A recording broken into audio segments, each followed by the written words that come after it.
रोज की तरह अनलिखनी ब्लॉग में सबका हार्दिक स्वागत है। सबके मंगल भोज की कामना के प्रेरणादायक विषय में दोस्तों, कल के प्रसंग में हमने पढ़ा था कि श्रीमद् भागवत के माध्यम से यानी महर्षि नारद जी के भक्ति के भावों से और नारद जी ने सर्वोत्तम लोक समझकर पृथ्वी पर अपना अवतरण किया और इस पृथ्वी पर जहाँ अनेकों धाम हैं, 4 धाम जहाँ पर विराजमान हैं, पुष्कर है, प्रयाग है, काशी है, नासिक है, हरिद्वार है और कुरुक्षेत्र तीर्थों। कुरुक्षेत्र की लड़ाई का जो विचार था और नारद जी तीनों लोगों की बातें जानते थे, तो उन्होंने 4 धामों की समीक्षा करते हुए इस पृथ्वी लोक को सर्वोत्तम समझकर अपना यहाँ भ्रमण किया और वह अपने जीवन में कलयुग के वास्तविक स्वरूप का उन्होंने वर्णन किया और उन्होंने कहा कि जो बाहर और भीतर से पवित्रता हमें प्राप्त होती है,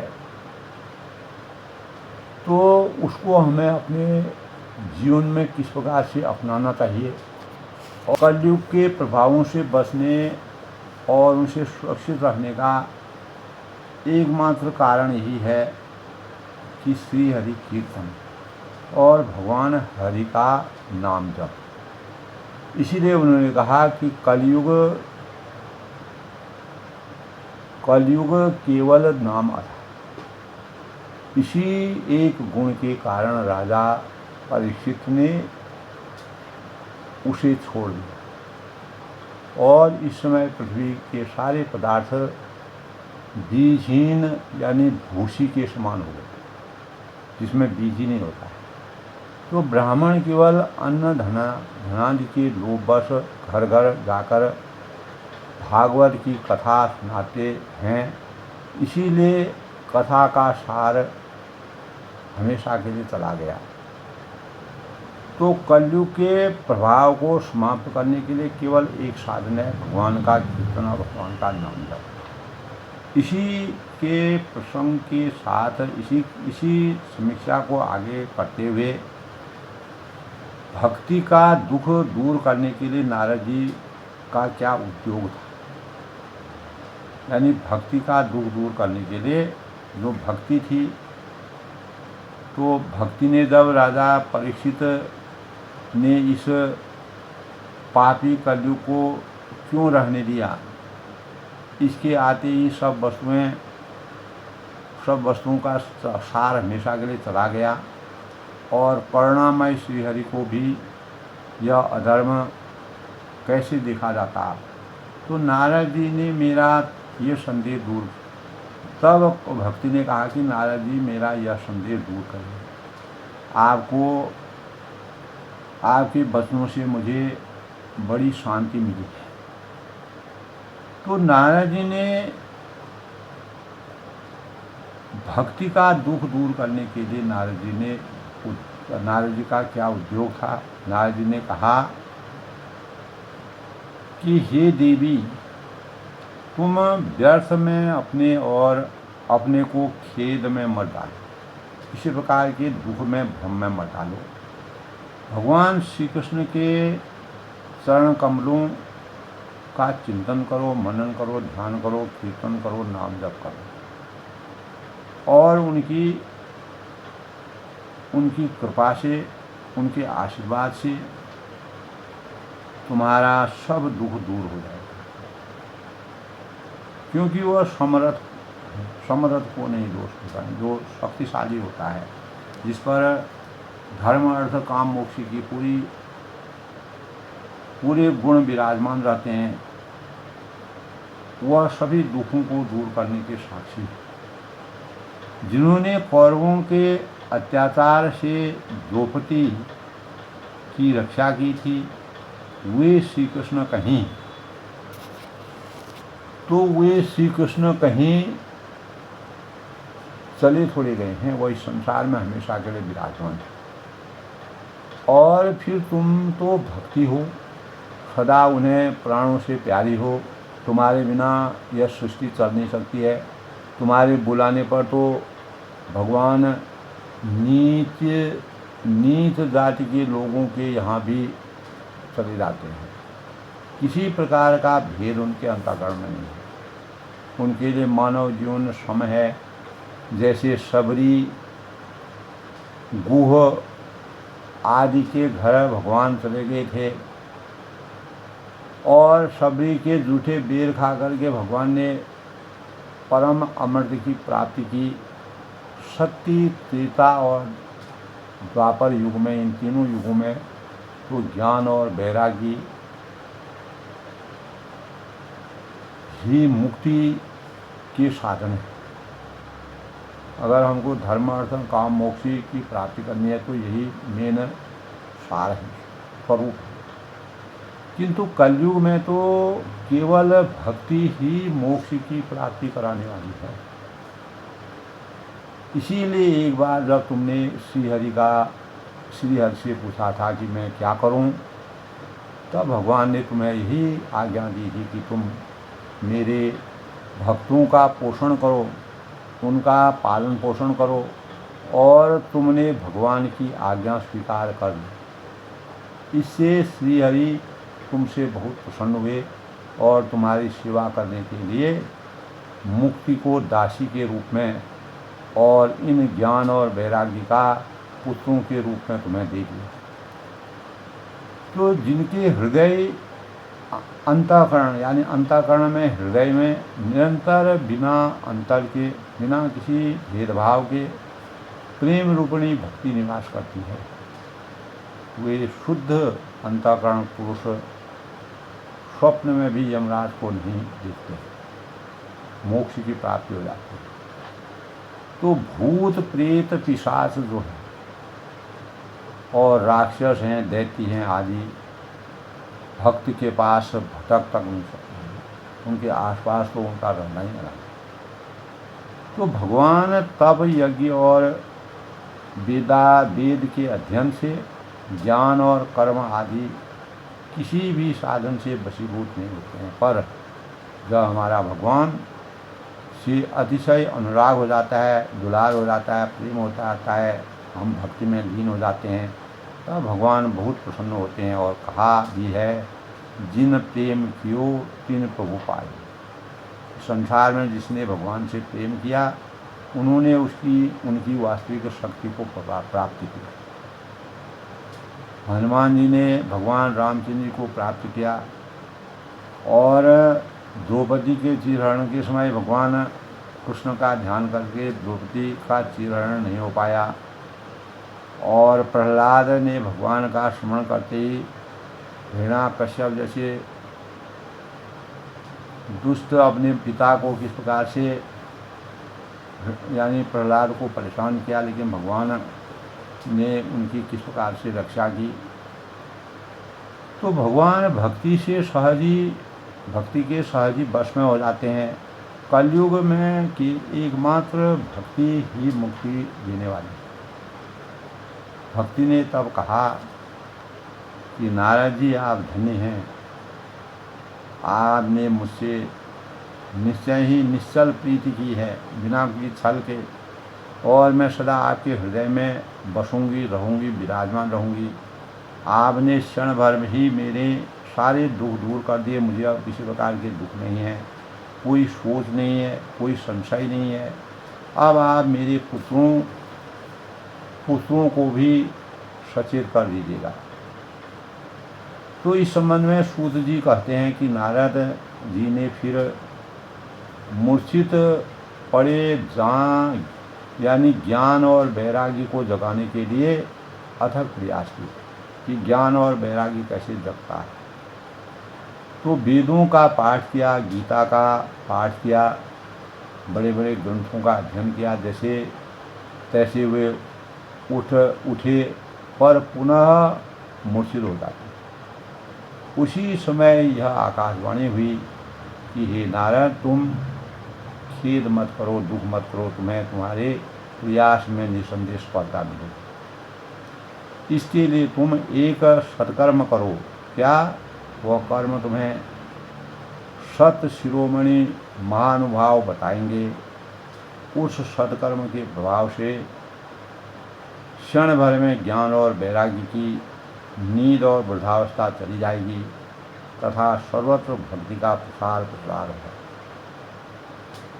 तो इस संबंध में नारद जी बोले कि आकाशवाणी ने यह नहीं बताया कि वह कौन है, कौन सा साधन किया जाए जिससे इनका कार्य सिद्ध हो, और वे संत न जाने कहाँ मिलेंगे, कहाँ उनकी खोज होगी। सूत जी इस संबंध में कहते हैं कि शौनक जी तब उन दोनों को वहीं छोड़कर नारद मुनि वहाँ चल पड़े और प्रत्येक तीर्थ में जा जाकर मार्ग में मिलने वाले जो मुनीश्वर थे, मुनि लोग थे, से वह साधन पूछने लगे। तो उनकी इस बात को सुनते तो सब थे, किंतु उनके विषय में कोई कुछ भी निश्चित उत्तर नहीं दे पाता। सही उत्तर देने में सब असमर्थ हो जाते हैं। तो त्रिलोकी के में हाहाकार मच गया, चारों तरफ हाहाकार मच गया। लोग आपस में कानाफूसी करने लगे, और भाई जब वेद ध्वनि, वेदांत घोष और गीता पाठ सुनने पर भी ये दोनों नहीं जगाए जा सकते हैं, ज्ञान और भक्ति, तब और कोई उपाय नहीं। तो तब नारद जी ने चिंतातुर होकर के, बहुत ही चिंतित होकर के बद्री वन में आए, और इसी समय उन्हें अपने सामने करोड़ों सूर्यों के समान तेजस्वी सनकादि दिखाई दिए। तब नारद जी ने कहा कि महात्माओं, इस समय बड़े भाग्य से मेरा आप लोगों के साथ सनकादि मुनि मिले हुए। तो तब उन्होंने कहा कि बड़े आपके साथ मेरा समागम हुआ है, आप कृपा करके, दया करके आप लोगों की कृपा प्राप्त होने का जब सनकादि मुनि से कहा तो शीघ्र ही वह साधन बताइए। क्या? सनकादि ने कहा भक्ति और ज्ञान। तब देवर्षि चिंता न करें। सनकादि मुनि ने कहा कि चिंता न करें, मन में प्रसन्न हो। आपको आकाशवाणी ने जिस सत्कर्म का संकेत किया है उसे हम बतलाते हैं। आप प्रसन्न और समाहित चित्त होकर सुनिए। क्या?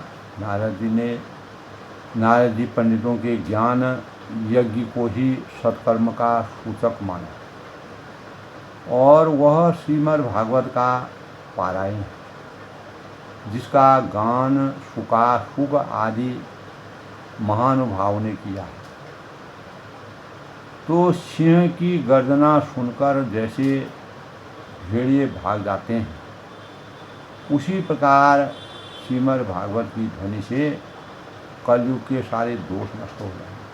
तो श्रीमद् भागवत का इतना अपार रहस्य है, और वह रहस्य हमारे जीवन में दोस्तों अनेकों जगह दिखता है, साकार रूप में दिखता है।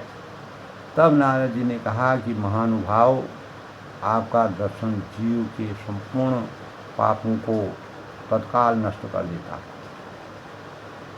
सनकादि जैसे मुनियों के दर्शन होने से हमारा जीवन दर्शन का हमको वास्तविक लाभ हो जाता है।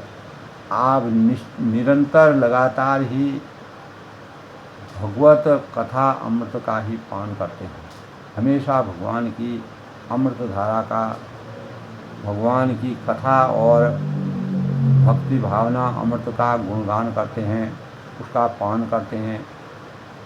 जब अनेकों जन्मों के संचित पुण्य पुंजों का उदय होने से मनुष्य को सत्संग मिलता है। तो अनेकों जन्मांतर तक हम कितने जन्मों को पैदा होने के बाद हमको वास्तविक सत्संग मिलता है। जिस प्रकार काकभूषण जी को भगवान के सत्संग करने का जो अवसर प्राप्त हुआ, वह भगवान ने उनको ब्रह्मलोक के दर्शन कराए, तीनों लोकों के दर्शन कराए और काकभूषण जी को अंतर्ज्ञान की प्राप्ति हुई। तो इसी और उन्हें सत्संग करके सरोवर के तीर पर, जो चारों दिशाओं से इस प्रकार से घिरा हुआ था, ऐसे जगह पर जहाँ भगवान शिव भी हंस बन करके उनके सत्संग को सुनने के लिए गए। तो कहने का तात्पर्य, जब अनेकों जन्मों के जो संचित पुण्य पुंज होते हैं, पुण्य कर्म होते हैं का उदय होने से मनुष्य को सत्संग मिलता है, तब तक उसके अज्ञात जनित जो अज्ञान रूपी अंधकार का नाश करके विवेक उदय होता है, ज्ञान रूपी प्रकाश का उदय होता है। इस प्रकार नारद जी ने भक्ति और ज्ञान, भक्ति से कहा कि आपकी निश्चित ही मुझ में प्रीति है, जिन प्रेम किया तिन प्रभु पाई। और आपके हृदय में मैं हमेशा, मेरे हृदय में आप हमेशा रहोगे। अगर क्षण भर मेरे सारे दुख दूर हो गए तो आप मेरे पुत्रों को भी सचेत कर देंगे। तो ज्ञान और भक्ति के स्वरूप को नारद जी ने किस प्रकार से वर्णन किया, उस रहस्य का वर्णन करते हुए नारद जी ने सत्कर्म करने और कर्म संत शिरोमणि महानुभाव भी बता सकते हैं। उक्त सत्कर्म का प्रभाव से क्षण भर में ज्ञान और वैराग्य की नींद और वृद्धावस्था चली जाए तथा सर्वत्र भक्ति का प्रसार।